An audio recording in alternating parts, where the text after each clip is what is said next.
Welcome to Zizo Crime Recaps. My name is Zizo and I'm the avatar of the guy whose voice you're listening to. I am a Kenyan freelance journalist and this right here is my first true crime video. I was previously an entertainment 411 blogger and I mostly covered Kenyan celebrity gossip on this same channel, but at the time it went under a different name, Zizo Reports.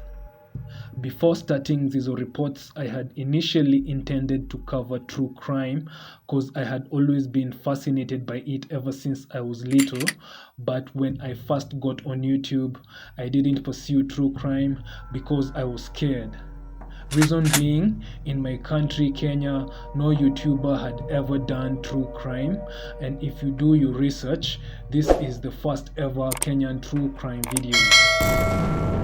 I was scared mostly of what people will think, and also because I knew it was a niche that required one to put in a lot of work, especially on research. So it's also true to say that I was a bit lazy. And so in a way I chose to settle for the less stressful, less risky celebrity niche. And if you go through all my other videos, which are all still on this channel, you will definitely see that it's mostly Kenyan celebrity talk. And I ain't deleting my work just because I've rebranded. But from now on I don't care. And I'm just going to do me, and me is me telling true crime stories from not just Kenya, but from all over the world. So brace yourself for the ride, and if you are a fan of true crime stories, then welcome home. I'd wanted to also give a shout out to other true crime content creators who really inspired me and in a way paved the way for an entity like me to also exist. And this include the likes of Mr. Bollen, Daniel Casti, and Elena Neal. Be sure to check out the channels and also hit the subscribe button on this channel as well and press the notification bell so you're always alerted when I upload. My first case is about a murder that took place in New York in the year 2014. Views discretion. This case is very upsetting, very disturbing, and it really took a toll on me psychologically when I was compiling my research. The murder took place at the Fishkill correctional facility in New York. Samuel Harrell, a mentally ill inmate at the Fishkill correctional facility, was apparently beaten to death by 20 prison guards for no apparent reason. Viewers' discretion. I am going to be discussing topics related to torture, racism, and mental health. And if you have a problem with such topics, then please exit this video. It's not the one for you. If you're a fan of such, then brace yourself for one hell of a story. Now, Samuel Harrell was born in Houston, Texas on December 18th, 1984. He was named Samuel Harrell III because his father and grandfather were also named Samuel Harrell. While in school, his peers gave him the nickname J-Rock. Samuel is described as a joker who loved to make people laugh.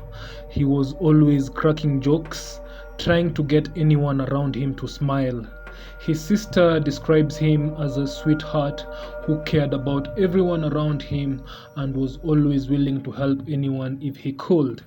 But this joyful, bubbly persona was just but one side of the coin in Samuel Harrell's life. Deep down, he battled some demons. In 2010, Samuel was diagnosed with bipolar disorder, and the disease is said to have really taken a toll on him. Some of the symptoms he experienced include intense paranoia, delusions, and hallucinations. Samuel would think that all the family photos were staring back at him, and he would have to either take them down from the wall or turn them over. Sometimes he would all of a sudden just switch the TV off, claiming that it was like it was talking to him directly. Samuel eventually sought professional help and was treated for his symptoms. He was put on medication, which at first seemed to work, but it is said that Samuel didn't always take his medicine and would often relapse. Hence, the delusions and hallucinations would come back, and this happened intermittently throughout his entire life. But luckily, his family continued to stand by him and support him through his struggles. Samuel eventually grew up and married a woman named Diane. Diane had two kids from a previous relationship, and when Samuel married her, he took responsibility over her kids and loved them and raised them as if they were his own. It is said that he was a really good father figure to Diane's kids. So, for the most part, at this juncture of his life, Samuel was happy, but this would unfortunately all come crumbling down due to one very serious reason. Samuel Harrell was a drug dealer, and as most of you must already know, drug dealing is risky and could easily land you in the slammer in case you get caught, and sadly this was the fate that Samuel was eventually dealt.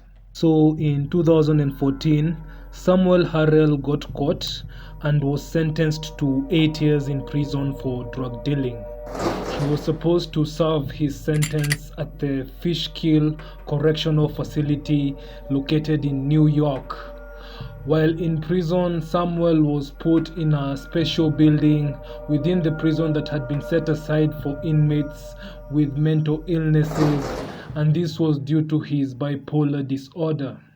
So Samuel eventually settles in prison and begins to serve his sentence, and everything seemed to be going well at first until Samuel was dealt with yet another devastating blow.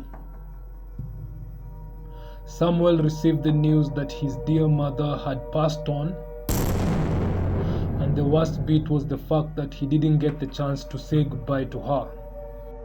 Samuel was grief-stricken. He struggled to accept that his dear mother was no more. He fell into a deep depression, and according to reports by prison staff, he began to act out. Samuel's mental health at this point took a nosedive. The guards and prison staff at Fishkill couldn't have cared less about his condition. Actually, they even began to punish him because of it. Samuel was regularly beaten and abused by the prison guards. It is highly believed that this abuse was not exclusive to just him, and it had been a norm, especially in the section of the prison that Samuel was in, that I had previously stated was the section reserved for the inmates with mental health issues. So whenever Samuel will stand up to these guards and try to defend himself, he will receive a thorough beating, and then he will be thrown into solitary confinement. And it is believed that whenever he was in solitary confinement, he would be denied his bipolar medication, and this continued to take a toll on his mental health. Being confined in such a small space brought back all his paranoia, his delusions, and hallucinations. And so he was suffering, and his mental health kept on deteriorating. He complained to the prison staff about his condition and how their mistreatment was worsening his disorder.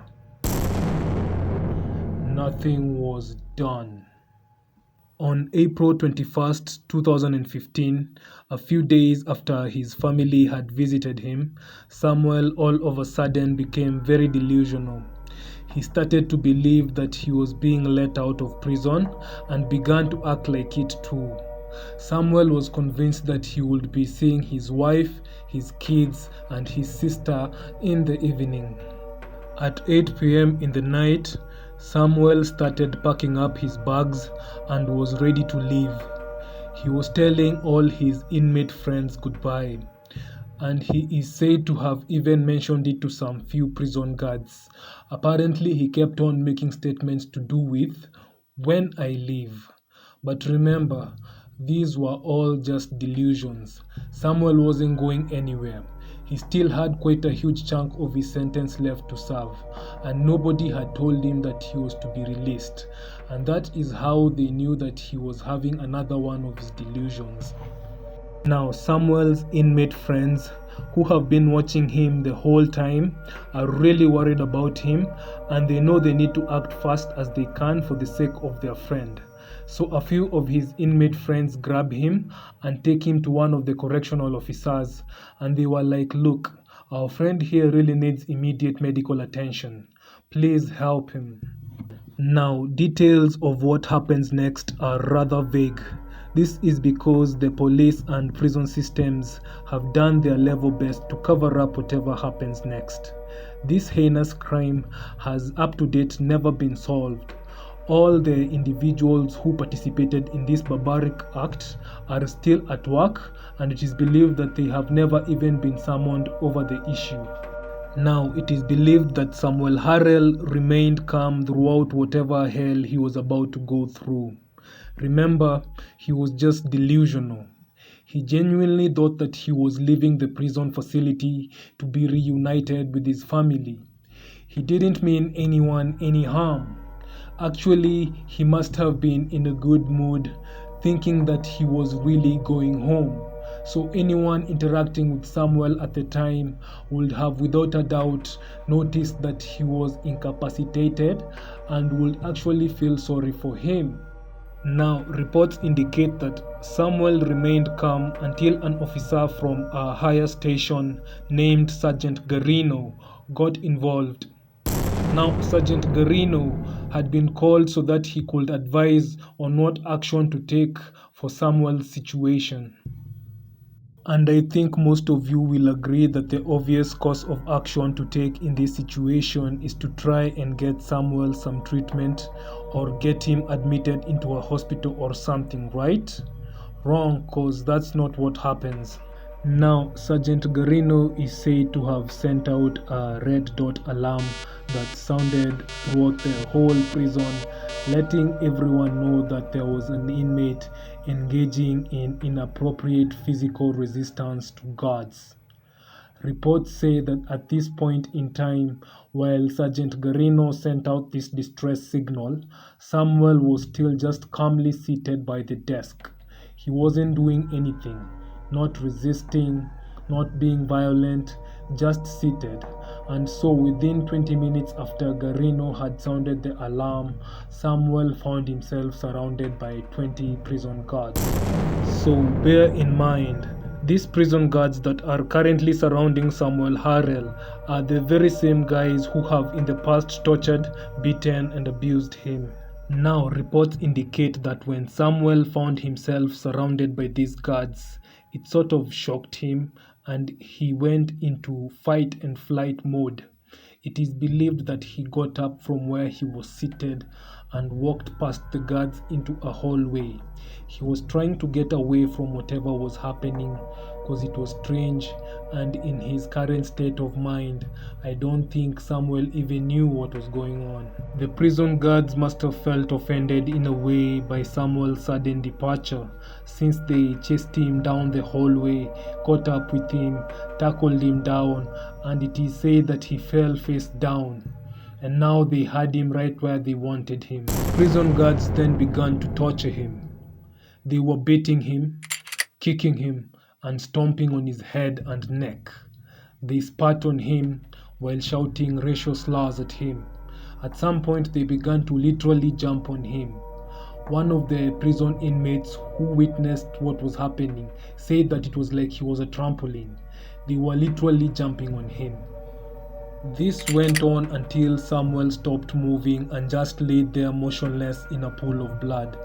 He had passed out. You would think that after this the abuse will stop, but it doesn't. They continued to kick, spit, and yell racial slurs at him even while he was unconscious. Now, it turns out that behind the scenes in Fishkill prison was an infamous group of prison guards who were referred to as the Beat Up Squad. Now, these guys are a bunch of mean cops who got off from inflicting pain on the inmates. They enjoyed it and took full advantage of any opportunity that they got to inflict serious pain and terror on the inmates. Hence, they were really feared and dreaded by the inmates. Now, Sergeant Garino is said to have been the leader of the Beat Up Squad. So you can imagine the kind of trouble Samuel was in. Now, it is reported that the Beat Up Squad is a thing at Fishkill prison. Everybody knows about it, from the janitor to the head office. Nobody was doing a damn thing about it. To the inmates, there was no way out of it. There was nowhere you could run or report to. It is part of the prison norm.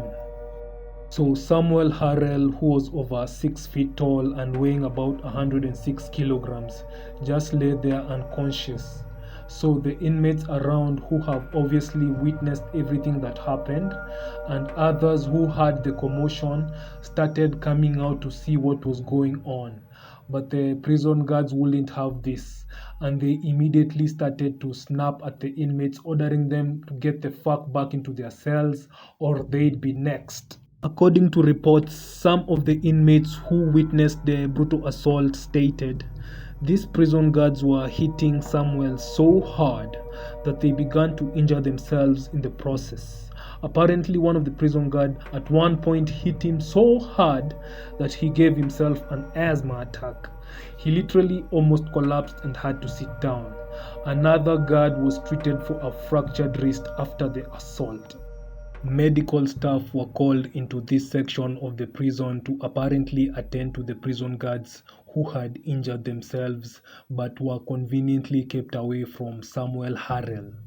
The prison guards are said to have formed some kind of barrier around Samuel, so when the medics walked in, they may not have seen him, and so they focused all their attention on the two prison guards, the guy who got the asthma attack and the guy who had dislocated his wrist. Reports indicate that the two prison guards were even carried out on stretchers and rushed to the infirmary section of the prison where they would receive immediate urgent care. Meanwhile, Samuel is still lying unconscious on the floor, fighting for his life.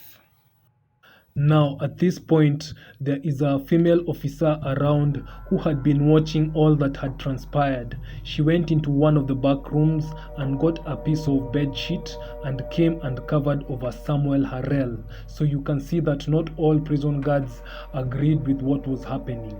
They were aware of how brutal the whole ordeal was and how far these prison guards who had assaulted Samuel had actually gone.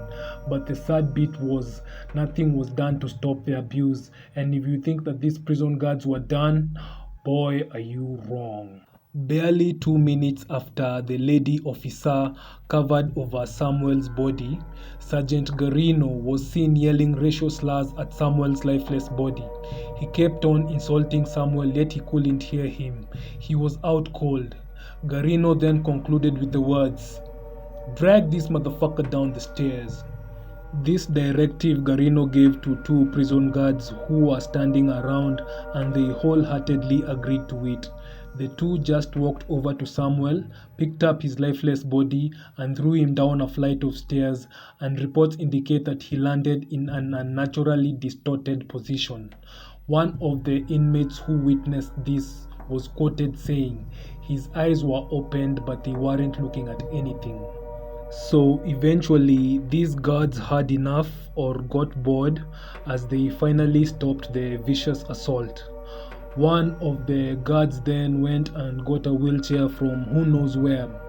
He then strolled it up to where Samuel's lifeless and horribly contorted body lay. The guard then picked him up and then sat him up on the wheelchair. He then bound his hands and feet with the bed sheets that had initially been used to cover his body by the female officer, as if Samuel, who was probably dead by now, was gonna all of a sudden miraculously wake up and break Usain Bolt's record. So he started to wheel Samuel's lifeless body towards a certain direction, and as he did so, prison guards formed a big human wall or barrier in front of the cells of the inmates in order to prevent them from seeing the atrocities that they had just committed. Samuel was wheeled into the infirmary where the other two guards who had injured themselves while beating him were. The guards then called an ambulance that was supposed to have been used to transport Samuel to the nearest hospital for proper treatment. And when asked what was wrong with their patient, they stated that he had overdosed on synthetic marijuana. Minutes later, an ambulance arrived, but instead of giving the first priority to Samuel, who was in dire need of emergency medical attention, he was made to wait. Apparently, when the ambulance arrived, the prison guards ordered the medics to first transport the two prison guards that had injured themselves while assaulting Samuel. Apparently, according to the prison guards, their friends' needs were more important. They were more hurt, hence, they needed the help more than Samuel did. So the ambulance then takes off with the two prison guards, drops them at the hospital, and then comes back 20 minutes later to pick up Samuel. But unfortunately, by the time they dropped him at the hospital, he was declared dead on arrival. Samuel's family was not informed of his demise that first night. His sister received an anonymous phone call at 7:30 a.m. next morning, and it turns out that the call was from an inmate within the Fishkill prison. This is what the inmate is quoted to have said to Samuel's sister. Sam got hit the night before and they took him. Nobody has heard nor seen him, and that is pretty much all he said to Samuel's sister before hanging up. On hearing this, Samuel's sister went into panic mode and immediately called Diane, Samuel's wife, to tell her about the call. And on hearing Diane's voice, she could immediately tell that something was wrong. A few minutes before Samuel's sister called, Diane had just gotten off the phone with prison officials who had informed her about Samuel's death, and so Diane ended up being the one to pass the news to Samuel's sister, and she alongside her family were devastated. An autopsy was conducted on Samuel's remains, and it was established that Samuel did not die from an overdose like the prison guards had indicated when they called him the ambulance. Actually, his toxicology report came out completely clean. Nothing was detected in his system. The autopsy confirmed that Samuel Harrell had been beaten to death. Samuel's family went ahead and demanded that prison systems account for Samuel's death, but it didn't bear much fruit because the prison staff were hell-bent on covering up the murder and protecting themselves from impending repercussions. As I mentioned earlier, one of the prison guards had reported to the ambulance crew that picked Samuel that Samuel had overdosed on synthetic marijuana that he had apparently snuck into the prison, but the autopsy and toxicology reports had proved otherwise. Samuel Harrell had been brutally murdered, and the prison staff had made the situation worse for themselves due to the overdose allegations. Due to pressure from the state and media, the prison staff then switched the story. They went on a smearing campaign and tarnished Samuel's name, claiming that Samuel Harrell was a violent maniac and menace, and that on the day that they had killed him, he had assaulted an officer and it took multiple members of staff to restrain him. In 2015, Samuel Harrell's family tried to file a lawsuit against the Fishkill correctional facility over Samuel's wrongful death, and as it turns out, they weren't the first family to file a lawsuit against Sergeant Garino. Now, Sergeant Garino had been accused multiple times for savage brutality towards multiple different inmates. There were allegations that he had bashed their heads against walls and jumped on their backs, breaking their ribs. What a psychopath. Safe to say, Samuel wasn't his first victim and maybe not his last. Shockingly, the United States Attorney's Office announced that they would not be pursuing any legal action against the prison staff that took part in the assault. The autopsy had concluded that this was a murder. There are multiple inmates who witnessed the whole incident that could have come forward and testified given the opportunity, but it's never been presented to them. They just got away with it. Many of the guards involved in this incident still work for the prison system, and one of them even works for the New York Police Department, or rather NYPD. Bye for now. Remember to like, share, and subscribe, and tell a friend to tell a friend.